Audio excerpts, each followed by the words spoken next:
안녕하세요. 오늘도 기쁜 하루가 시작되었습니다. 오늘은 6월 28일, 2024년, 저희 이제 금요일이 되고 있습니다. 오늘 또 말씀, 읽고 묵상한 것 중에서 마음에 하나님이 말씀하신 것들을 나누겠습니다. 오늘은 제가, 어제 이어서, 계시록을 계속 읽고 있는데요. 계시록에서 이제 19장에 어린 양의 혼인잔치, 혼인기약에 대한 말씀이 있어요. 자, 읽어볼게요.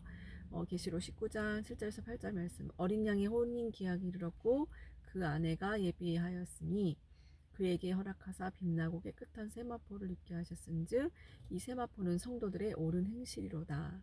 그래서 여기서 옳은 행실을 영어로 righteous acts of the saints, 저희 같은 성도들의 옳은 행실을 말씀하고 계세요. 제가 이제 이렇게 말씀을 한 장 한 장씩 읽고 묵상하면서 좋은 점은, 제가 이제 모태신앙으로 어렸을 때 교회에서 자라고 완전히 교회의 어떤 시스템이라는 것에 대해서 거의 삶의 일부, 예, 거의 어떻게 어떨 때는 거의 전부 이렇게 삶을 살았는데, 하나님 앞에 말씀을 정말 하나하나 읽으면서 이 말씀이 여기 있는 거였구나. 그동안 설교 들었던 것들. 또 내지는 이것이 이런 말씀이구나. 근데 제가 이제 설교를 통해서 알고 이해하고 있는 통상적인 어떤 그런 개념의 것이 아닌 말씀을 읽어보면 이거 전혀 어, 문맥도 그런 게 아니고 다른 거였네. 근데 마치 무슨 조각처럼 이렇게 해서 무슨 캐치프레이즈나 이렇게 해서 막 좋은 구절이라 생각하고 알고 막 받아들였던 것들도 꽤 많이 있더라고요. 예를 들면은 이제 그 욥기에 내 시작은 미약하였으나 내 나중은 심히 창대하리라, 이 말이 이제 실은 욥의 친구들이 이제 욥한테 얘기를 하면서 이제 위로하는 게 아니라 네가 뭔가 잘못했기 때문에 지금 이런 어려운 일을 겪는 거다. 빨리 죄를 회개해라. 막 뒤집어 봐라. 막 이렇게 하는 말씀 중에 하나예요. 그래서 보통 그 말만 들어서 보면은 내 시작은 미약하였으나 내 나중은 심히 창대하리라. 이 말씀 정말 좋은 거잖아요. 근데 이 문맥상으로 봤을 때는 이거를 내가 이제 막 기쁨으로 받아들여야 되는 말씀인지에 대한 생각들, 근데 이런 걸 알고 받아들이는 거하고 전혀 모르는 상태에서 그냥 무조건 누가 인용했다고 해서 뭐 목사님이 어떤 목사님 말씀하셨다고 이런 개념하고 완전 다르거든요. 그래서 감사한 것 같고, 또 특별히 이제 지금 이제 오늘 봤던 그 계시록에 있는 어린 양의 세마포, 어린 양의 혼인잔치, 세마포, 이런 것들에 대한 것도 혼인잔치 얘기만 많이 들어봤고 이제 진짜 어디에 나오는 얘기인지, 그 다음에 뭐 세마포, 성도들이 입는 이 세마포, 하얀 옷을 입어야 된다 막 이러잖아요. 근데 이제 이게 받아들여지기 쉬운 이유는 저희 한국 사람들이 이제 백의 민족이라서 하얀 옷을 이제 입는 것을 이제 깨끗하게 이제, 그래서 뭐 그런 비슷한 맥락으로 이제 저도 모르게 개념 없이 받아들이고 있던 것들이 참 많더라고요. 그래서 너무 감사한 게, 저희가 살면서 하나님 말씀 계속 읽고 훈련해야 되는데, 정말 이 말씀을 하나하나 읽으면서 막 읽어 제끼는 게 아니고 뭐 오늘 10장 읽어야 돼 이렇게, 물론 그 시즌도 필요한 것 같아요. 훈련의 시즌도 필요한 것 같지만 이제 그 말씀 하나하나에 대해서 하나님이 나한테 살아계신 하나님을 정말 만나듯이 독대하듯이, 저희가 하나님을 인카운터 직접 개인적으로 했을 때 삶이 완전 뒤집어지는 것처럼 말씀도 마찬가지인 것 같아요.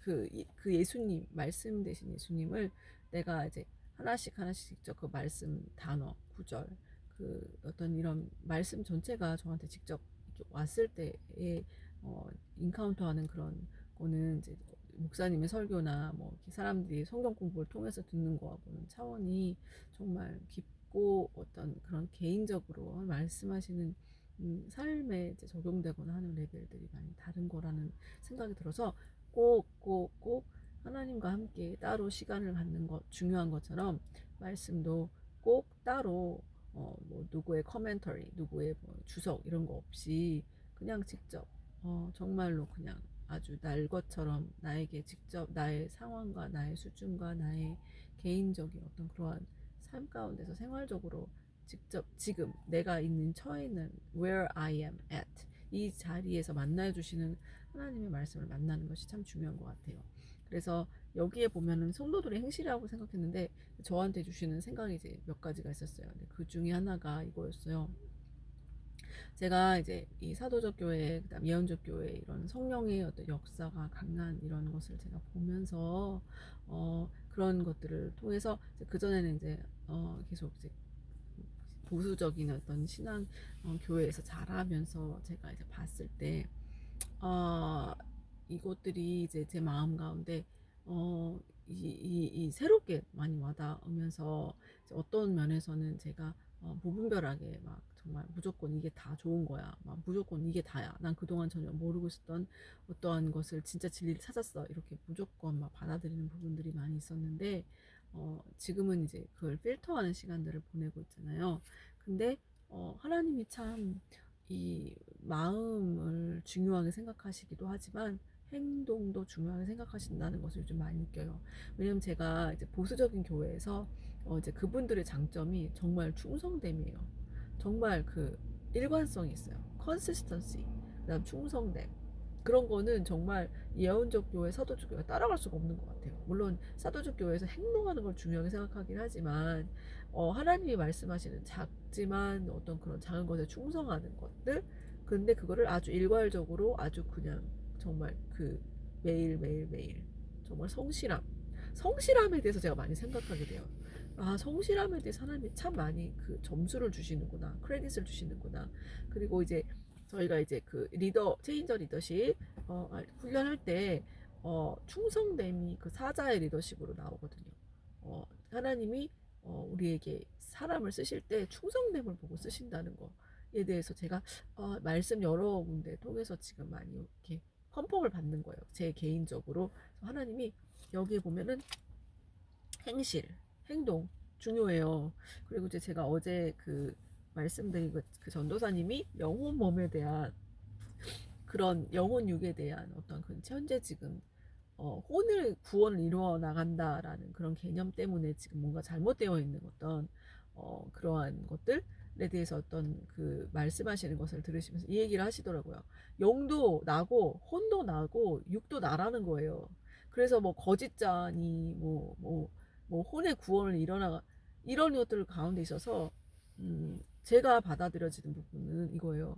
죄를 져도 나의 영과 혼과 육이 다 죄를 짓는 거예요. 그러니까 나는 죄를 이건 내가 아니야.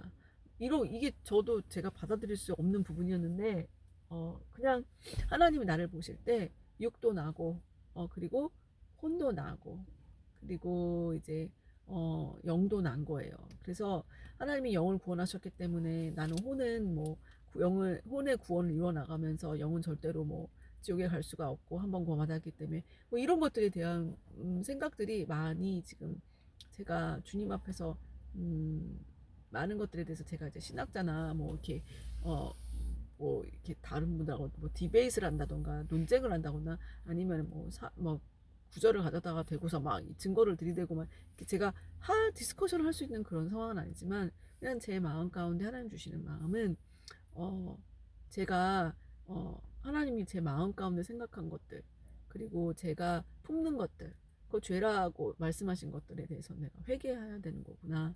그리고 또 행동. 그러니까 정말 마음에 있다면 행동으로 나오는 거는 너무 당연한 것 같아요. 마음 따로 행동 따로 마음은 원이로도 육신이 연약한 이거 조금 남발하면 안 되겠다. 그래서 좀 행동적으로까지 연결되지 못하는 것들도 있지만 하나님이 마음으로 생각한 것을 행동으로 치시기도 하세요. 왜냐면 내 마음에 가늠함은 생각을 품었으면 가늠한 거라고 하셨으니까 내 마음 가운데 옳지 못한 생각을 하면 그것이 어떻게 보면 그것이 죄죠. 그러니까 행동으로 옮겼고 안 옮겼고도 굉장히 중요한 거라는 생각이 들어요.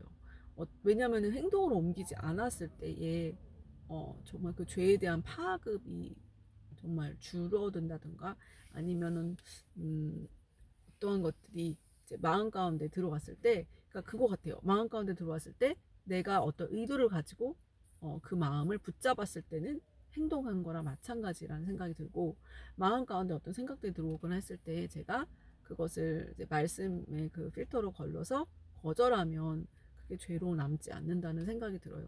그렇지만 중요한 거는 행동, 하나님 행실이 결국 저희가 입을 그 맨날 말하는 흰 세마포라는 거죠. 그러니까 행동은 잘해야 되는 거예요, 진짜. 행동 중요해요. 그리고 이제 또 19장 계시록 19장 11절에 보면 백마와 탄자가 있으니 그 이름은 충신과 진실이라. 예수님에 대한 얘기더라고요. 이 설명이. 근데 그 이름이 충신과 진실이래요. Truth and faithful. 충신, faithful. faithfulness가 결국 충성됨이거든요. 그래서 예수님 충성되신 거에 대해서 정말 그분 이름 자체가 충성이니까 충신이니까 제가 많이 나 제 삶 가운데 그동안 이제 많이 엇나가 있는 것들 주님께 정렬되지 않고 이제 막 지금 막 어떠한 사람들이 봤을 때는 뭐 이렇게 신비주의라던가 어떤 뭐 은사주의 막 이런 것들을 제가 이제 경험하는 가운데 있어서 그것에 무게를 제가 두면서 놓친 부분들이 충성됨인 것 같아요. 매일매일 성실하게 하나님 앞에 쌓아가는 거. 그래서 이거에 대해서 제가 다시 한번 마음을 깊이 회개하고 정말 작은 것들 하나님은 작은 거 충성된 거 큰 것에 충성되다고 이제 나중에 맡겨주실 테니까 제가 매일매일 충성됨으로 성실함으로 하는 것들에 대해서 중요하게 생각해야겠고 나에게 가르쳐야겠다는 마음을 가졌습니다. 그리고 또 하나 이제 오늘 성경을 통독을 하면서 읽은 게 아까 욥기에 대해서 잠깐 말씀드렸는데 욥기에 보면 이제 23장에 13절 14절 말씀이 있어요. 그 마음에 하고자 하시는 것이면 그것을 행하시나니 그런즉 내게 작정하신 것을 이루실 것이라. 하나님이 전능하심, 하나님의 그 완전히 그 sovereignty, 그분의 전능하심, 왕대심에 대해서 이렇게 얘기하시잖아요. 그분 작정하신 건 그분이 이루실 거다. 나를 통해서 이루실 거다. 라는 그 마음 가운데 제가 내어드리면서 이런 생각을 했어요. 이제 성경을 이제 13장부터 이제 25장까지 읽으면서 다 내용이 그거예요. 요새 욥이 너무 힘드니까 이제 막 이렇고 얘기하고 욥의 친구들이 너 회개해라. 분명히 뭔가 잘못했다. 얼른 이렇지 않으면 네가 이렇게 고난을 받을 리가 없다. 이러면서 어떤 거는 정말 욥이 막 속이 뒤집어질 만큼 너가 이렇게 안 했고 욥은 다 했는데 욥이 정말 어떻게 보면은 하나님께서 당대 의인이라고 할 정도로 행동이라던가 삶 가운데서의 별로 결함이 없었다고 생각하는데 친구들은 자꾸 욥한테 행동적으로 네가 뭔가 잘못한 거 있어. 너 하나님 앞에 죄졌어. 계속 이렇게 지금 어큐즈를 하는 상황이거든요. 속이 뒤집어지고 열의에서 막 불이 나는 상황이죠. 이런 일들을 이제 false accusation을 당했을 때 화가 막 치밀어 오르죠. 근데 욥이 계속 이제 자신에 대해서 말을 하는 거예요. 하나님 앞에 어떻게 보면 원망 섞인 말, 속상한 말, 막 힘든 말들을 하면서 이제 친구들은 너 그렇게 말하다가 벼락 맞는다, 막 이런 식으로 이제 계속 이제 욥한테 억지로 회개를 시키는 이런 지금 그림이에요. 제가 그냥 사람들한테 듣고 있었거든요. 욥은 이런 거야.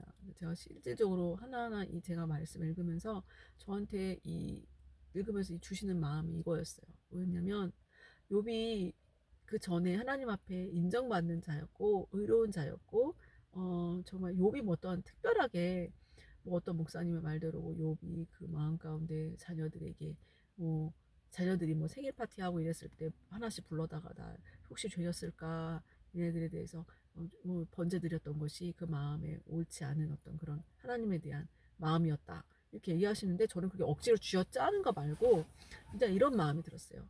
욥이 그 전에 알던 하나님이 굉장히 욥은 하나님을 어떻게 보면은 구약적인 하나님으로 알았던 것 같아요. 아버지의 마음으로 대하는 자신을 아버지의 관점으로 대하시는 하나님이 아니라 정말 그 알라신 같은 그 모슬림 이슬람 사람들이 대하는 어떤 그런 절대로 막 복종 적글대의 경우에 막 이런 어떤 그런 왕으로 하나님에 대했던 그런 마음들이 있었던 것 같아요. 근데 하나님이 욥을 갖다가 쳐서 뭔가 이렇게 막뭘 굴복시켜서 뭘 어떻게 얻어내시려는 것이 딴 게 아니라 이랬던 것 같아요. 욥이 하나님을 만나고 그 이후에 욥이 받았던 마음이 하나님에 대한 마음이었던 것 같아요.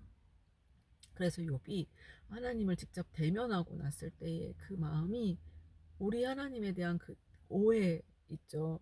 자신이 그 전에 알고 있었던 어떤 제한됐던 마음들, 하나님에 대해서 요 정도 알고 있었던 것들에 대한 것이 확장이 되면서 뜯어지면서 그 시야가 확 찢어지면서 확장되면서 하나님에 대해서 내가 전혀 어떻게 더 이상 말로 할 수 없는 놀라우신 분이시구나. 그분의 사랑과 그분의 높으신가, 그분의 그러니까 저는 욥이 하나님 만나고 나서 본 하나님이 전체적인 하나님을 보게 된 것 같아요. 그 신학의 하나님, 신약의 하나님을 보면서 그분의 사랑과 그분의 그 아름다우심을 본 것 같아요. 그래서 제가 이 욥기에서 얻는 전체적인 배움과 마음은 욥이 너무 힘든 시간 통해서 어떻게 보면 막 진짜 왜 그래요 도대체 주님 도대체 내한테 왜 이러시는 거예요? 내가 뭘 잘못했어요? 뭐 이렇게 그 알았던 하나님에 대한 개념이 완전히 확장되고 뜯어져서 너무 그 아름다우신 하나님 영광에서 영광으로 주님을 더 대면하는 깊은 차원으로 가는 어떤 그런 은혜에 대한 이야기란 생각이 들었어요. 그래서 참, 이 욥기가 너무너무 사람들이 말한 그 고난 진짜 힘들고, 뭐 말 안 들으면 뭐 벌받아, 뭐 이렇게 두드려 맞아, 막 이런 개념이 아니라, 내가 하나님을 지금, 어, 알고 있었다는 하나님보다 더 확장되고, 내가 배우고 있었던 하나님에 대한 것보다 더 확장되고, 그 하나님을 알아감에 대한 이야기다라는 생각으로 결론을 내리고 싶었어요. 그래서 이제 내일 또 더 읽고 하겠지만 하나님에 대한 것 경험하는 것, 또 하나님에 대한 그 마음 알아가는 것들에 대해서 계속해서 더 많이 시간과 그분에 대한 그런 경험과 만남이 더 깊어지기를 저도 기도하고 저희 사랑하는 가족들이 또 주님을 그렇게 만나가고 주님과 그런 관계를 맺어가기를 기도하고 제가 축복하길 원해요. 네, 여러분도 그런 시간들 되시기를 축복하면서 매일매일 삶 가운데 하나님을 더 알아가고 경험하시고 또 누리시는 시간들 되시길 축복하겠습니다. 감사합니다.